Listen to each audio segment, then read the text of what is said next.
Oi pessoal, tudo bem com vocês? Hoje é dia 16 de janeiro de 2021.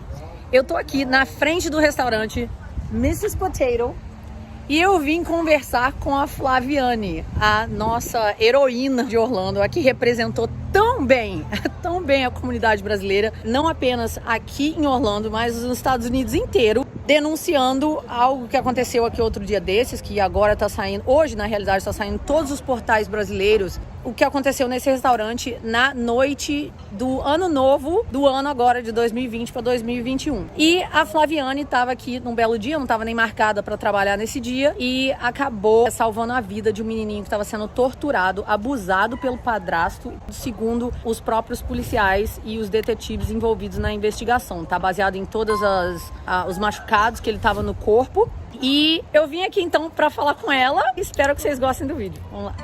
Então, tá bom. A filha chegou, o homem sentou aqui nessa cadeira, a mulher nessa cadeira, o garotinho sentou aqui e o garoto sentou aqui nessa cadeira. Então foi por isso que daqui de trás eu consegui mostrar o cartaz para ele. Gente, olha o cartaz que ela fez. Olha onde ela tava, quando ela mostrou o cartaz. Se o menino não tivesse sentado aqui, ela jamais conseguiria mostrar dali. Só que o pai estava sentado aqui. E olha como que ela mostrou, gente, pro menino. O menino sentado aqui. Então daqui tá sentado do lado de cá, olha. Consegue ler lá. Uau. Eles chegaram no restaurante no dia 1º à noite, a gente já estava pertinho de fechar, que a gente fecha às 11 horas e já eram 10h30. Não é normal americanos saírem tarde da noite para jantar, especialmente com crianças. Sim, verdade.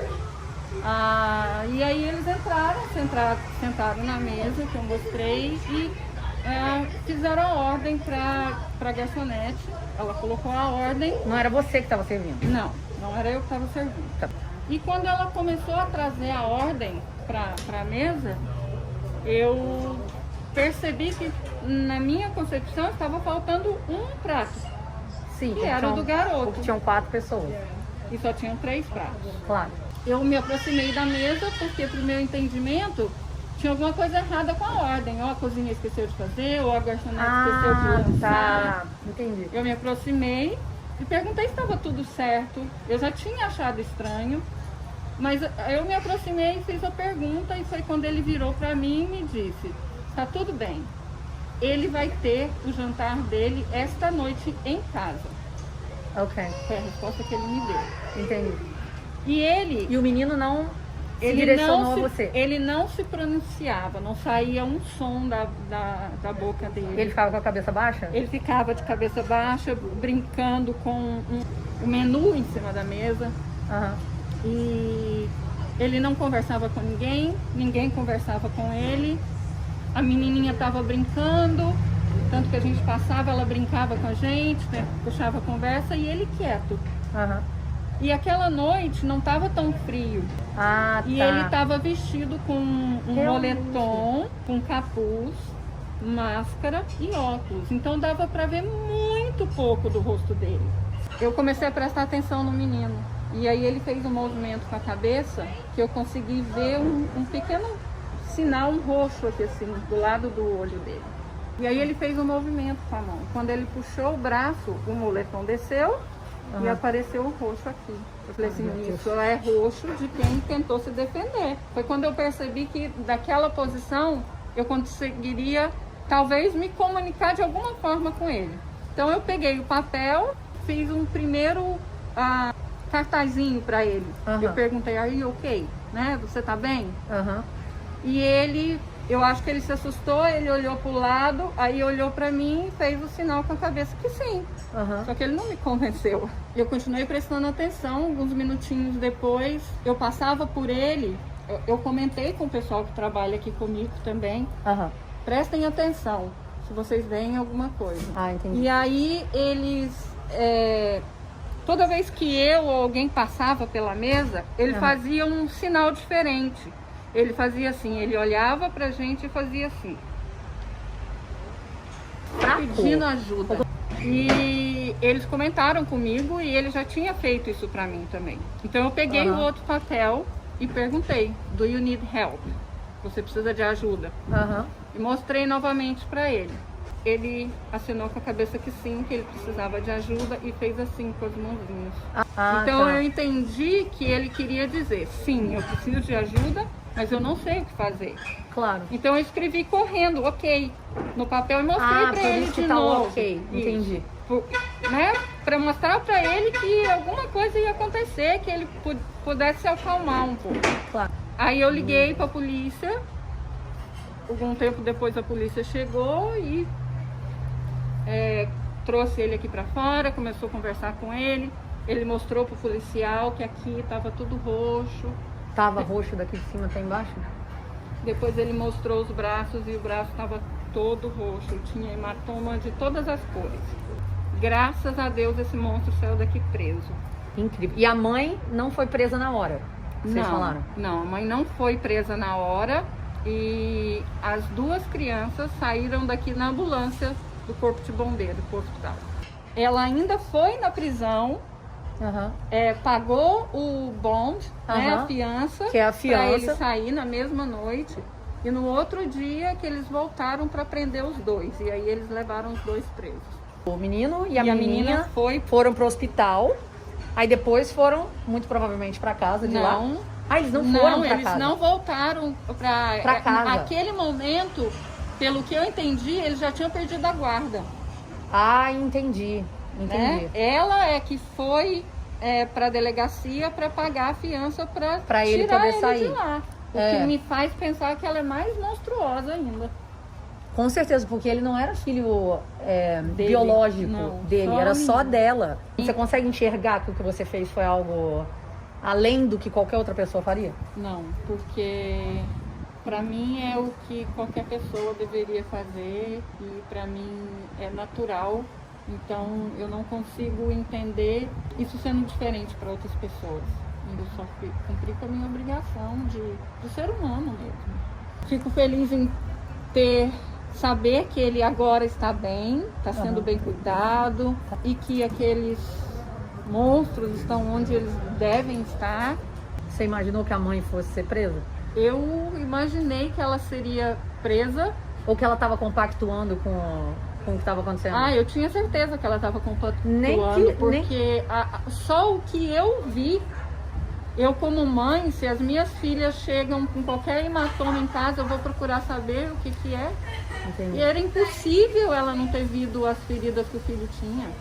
Ele ainda tinha uma ferida grande aqui, assim. Você sabe que hoje, dia 16 de janeiro de 2021, saiu em todos os portais brasileiros toda essa história que você fez. Você está sendo considerada uma heroína por ter realmente salvado a vida do menino, porque o destino dele seria a morte, baseado em todas a história de tudo que estava acontecendo com ele e os hematomas e os machucados, né?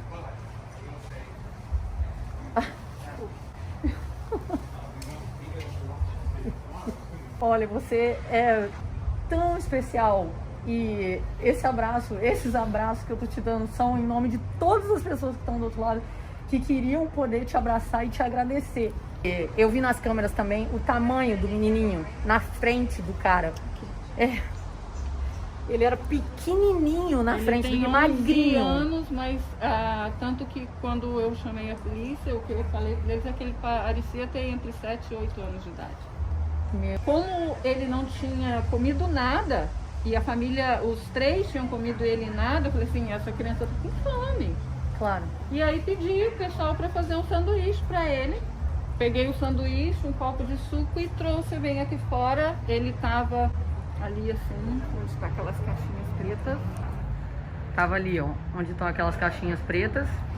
Aí ele veio correndo até mim aqui. E eu entreguei para ele o sanduíche, o suco. E ele foi e entregou na mão da mãe.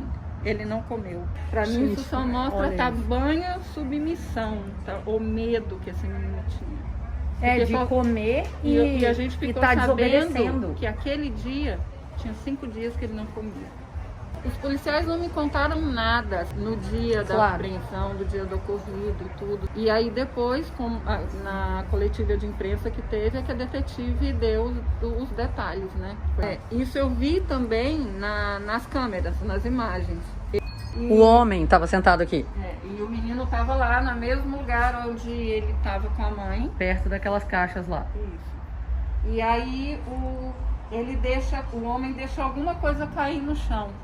Ele veio Bem aqui. correndo aqui e pegou o que caiu no chão e entregou na mão dele. Essa coisa da submissão foi muito, muito óbvia. E também o que eu tava falando sobre a questão do negócio do Papai Noel. Que ele falou que o Papai Noel foi quem... Ele tinha sido um menino muito mau. o Papai Noel Mandou trancar ele dentro do armário, como castigo. Parece que era isso que... Só o físico não era... Não parecia que era suficiente, ou o objetivo dele. Ele queria era destruir a criança que tinha dentro daquele corpinho ali na frente dele. Então, acho que é isso então, Flaviane. Obrigada por você ter dado essa entrevista. Falar só uma coisa? Claro. A única coisa que eu nunca imaginava que poderia ter algum tipo de exposição depois daquilo, mas o que me deixa feliz com isso é que eu estou vendo muitas pessoas falarem que isso está servindo de exemplo para que outras pessoas tenham coragem de ajudar, de tomar iniciativa. E eu estava pensando isso hoje, não comentei com ninguém ainda. Eu mostrei para ele dois cartazes. O primeiro, ele negou, ele falou que ele estava bem, e ele não estava. Só no segundo é que ele teve coragem de pedir ajuda, de assumir que precisava ajuda. Então eu estava pensando nesse tipo de situação, às vezes a pessoa até vai e ajuda, mas ela precisa insistir, porque eu tenho certeza que muitas vezes as pessoas acabam tendo a oportunidade de receber uma ajuda, de sair de situações assim, mas por medo. Elas não falam nada, elas ficam quietas e acaba continuando naquele sofrimento.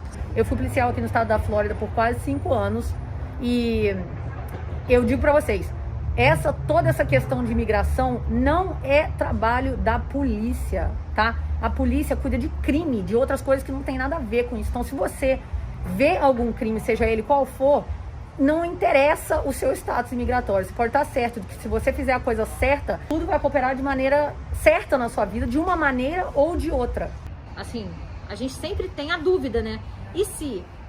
E se não fosse aquilo? E se, né? Então, assim, exatamente. E se? Mas o máximo que vai acontecer é a polícia chegar e ver que não era. Pronto, foi um equívoco, acabou.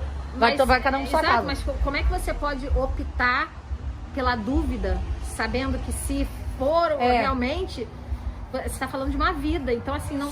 E eu sempre falava, na dúvida, chama a polícia. Se você tá na dúvida, será que eu chamo? Será que eu não chamo? Chama. Na dúvida, você peca pelo excesso. O que é mais fácil você viver? É mais fácil você viver com aquela coisa assim, ai, nossa, eu me equivoquei, eu tive que pedir desculpa? Ou você viver com a culpa de algo, você nunca de você ter feito nada, prevenido. Como a própria detetive disse que o desfecho poderia ter sido outro, e se ela não faz nada e daqui a 2 meses isso vira uma página policial, não de um caso de violência, né, no caso de tortura, mas um caso de homicídio.